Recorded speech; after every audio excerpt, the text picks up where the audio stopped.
Joe, a good performance that was unravelled in the final quarter of the game. How do you sum it up? Gutted.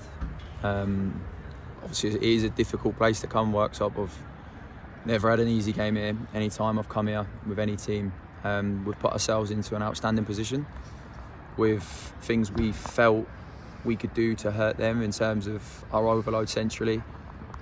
The 2 goals we score are excellent. We've put ourselves in a brilliant position and we've found a way not to win a football game, which is very frustrating, but I suppose it's just a measure of where we're at the moment. We've been on a difficult run for a while now, and the only way you get yourself out of it is by standing tall and finding a way through it. And today we've come away with a point, which usually on a Tuesday night away you'd never complain about, but obviously the circumstances mean that it's not one that we're happy with. Crosses from both flanks seem to be strong for the opposition. Do you think that's what hurt us? Sorry, can you repeat that? Crosses from both flanks. Do you think that was what hurt us? Because down the left-hand side, Whittam kept whipping balls. Yeah. Definitely in terms of the second goal. I think the problem is when you play a team like Worksop, you know what's coming, but it's a difficult thing to stop when they're continuously asking questions of you by being direct, putting more bodies on your back line, running off the back of you. It is tough, but you've got to be brave in terms of your start positions. And then when you get the ball back, you have to secure it. And that's where we came apart a little bit the last 10 minutes, where we won the ball back in good areas and we made the wrong decision, and then all of a sudden we're split and they're breaking back on you, where we have to be calmer. And that's very frustrating. The first goal comes from a free kick that we shouldn't give away, and then obviously when they've got the amount of height they have and they can keep putting it in your box, eventually it's going to tell, because I actually thought the back three were excellent throughout. And then the second goal, we've got to stop the cross. But again, it's come from a poor turnover. And before that, we've had a golden chance where you have to make it 3-1, and that's the level. We were on top for a lot of the game, but the energy kind of swung their way towards the end of the game. How do we sort this ahead of the next few games?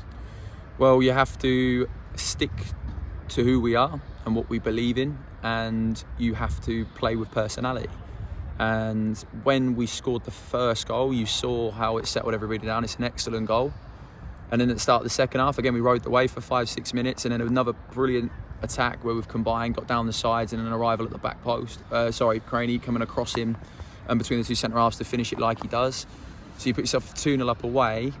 And again, because of the nature of where we are at the moment, the instinct is to hold and to sit in and to protect what you have, whereas I felt the third goal was there for us. But it was only going to be there for us if we handled the ball better than we did in the last 15 minutes. But we are in that little spot at the moment, and unfortunately you just need a result to go your way and to find your way through it. And sometimes it is ugly, sometimes it isn't pretty, but you find a way through. The confidence builds, especially with the amount of games we've got coming, it changes. So we have to take positives from a lot of the stuff we did in the game, and then we obviously have to learn how to see games out better. Despite the result, Morgan put in a wonderful performance. How much does he add to the team when he performs like that? He adds a lot because of his running capacity and his energy, because his willingness to get on the ball, find passes, play forward, run forward.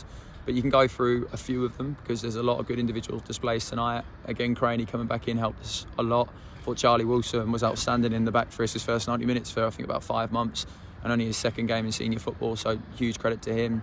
Obviously Dicko was ill, and at half time we had to take him off, which was frustrating at the time, but then to be fair to Wilson, he's come on and done well.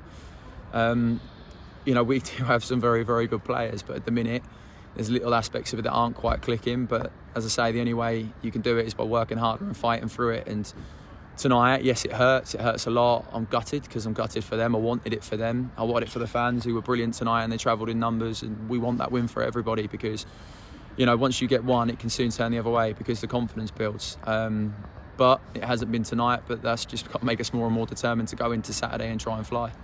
How do we learn from today and dust ourselves off for Radcliffe? Well, this is the level where you have to be ruthless in both boxes. We had a brilliant chance. Once it had gone 2-1, we then settled it down again. We got back on the ball, and we've had a brilliant chance to make it 3-1, and we haven't.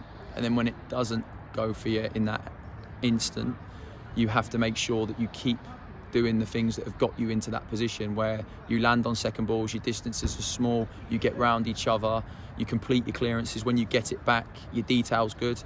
That's where we come unstuck, because all the stuff we've done well for an hour, unfortunately, when you're trying to hang on to what you've got, sometimes the mind plays tricks on you, and that's where we've got to learn quickly. But I'm sure they will.